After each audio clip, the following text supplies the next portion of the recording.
right, Scott. Marketing, unmarketing. What does that mean? I don't know. Oh, I think it should have an F on the front of it. Fun marketing. No. Unmarketing is it's really anti kind of old school marketing. It's no push messages in front of people and, yell at them and interrupt them. It's about, people do business with people they know, like, and trust. So what are you doing to increase those three things, those three areas? And that's what unmarketing is about. It's about positioning yourself as an authority. So when somebody has a need for your product or service, they think of you naturally.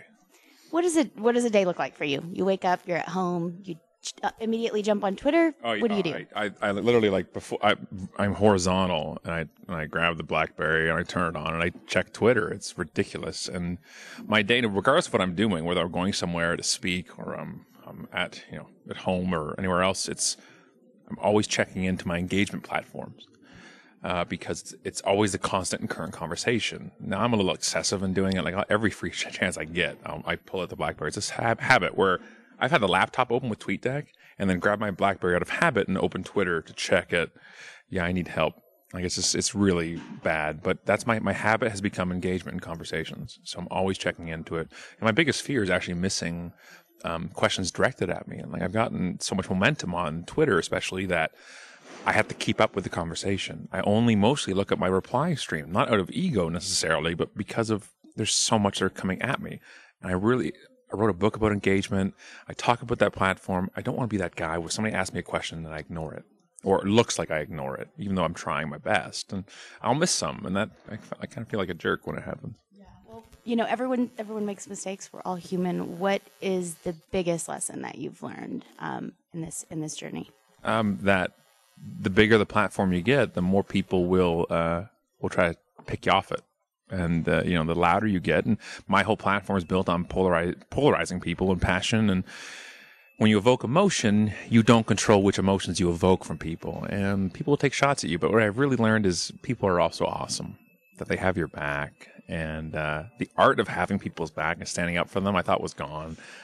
And it's not. And when you build a community of friends and colleagues, they really do have your back, and it's really cool, because I haven't been able to be online as much as I have for the book tour. So if somebody wrote a blog post about me in a ridiculous way, and people came to my defense, I didn't even know what was happening. Like, that's cool. I like that. And how do you yourself respond to the naysayers? Do you ignore them, or do you? Well, there's a difference between criticism and somebody being a troll, being a hater. And if they're just spewing hate, I don't give them any time of my day. I don't like it. I can't just sit there with a armor on saying it doesn't affect me at all. It does. But if I respond back to them, if they have 50 followers and I have 70,000, they win.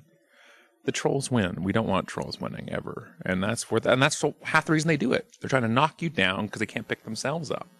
Say no to the trolls. Just say no.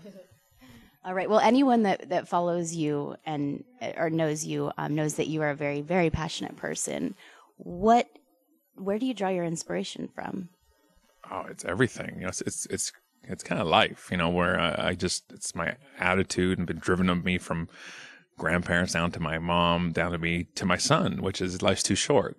Is not to just give everything you've got in it. And passion is contagious. I love passion. Passion is endearing. Passion is beautiful. And that's why I do anything. And why are we doing anything else if we don't have some kind of passion for it? And that's where it goes for me. And I lead by example for my family and my friends too, that it really works. And life is way too short.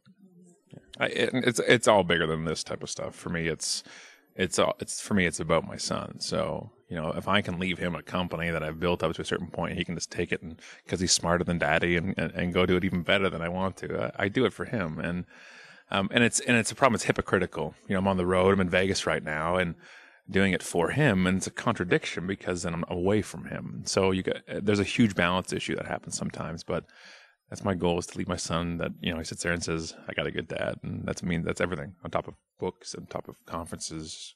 That means the most. Now, outside of Twitter, what are your must-have tools, websites, apps? What could you absolutely not live without? I think I would have gotten into writing a blog much sooner based on passion.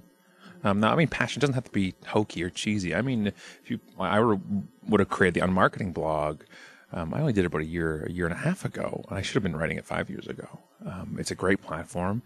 A blog with a plugin like Discuss, DISQUS, to allow people to have threaded conversations and comments, and it emails you comments. Like, it's so semi-scalable. I didn't do that at the beginning. I wasn't, again, not smart. And then, the mobile, having a BlackBerry or the iPhone or something to be able to constantly stay in touch. Because if you leave it to the end of the day, you fall behind. So I can't go without a mobile. I can't go without my BlackBerry. And having like Uber Twitter on there or some kind of mobile app really allows you to stay on top of it. Because if engagement becomes a chore, you stop engaging. And it's not a good recipe for anything. All right, guys, you heard it from Scott Stratten. He's passionate. He's a great guy. And you can pick up his book anywhere, really, right? Yep. Amazon, Barnes & Nobles. All right, thanks for your time. Thanks. Thanks, guys.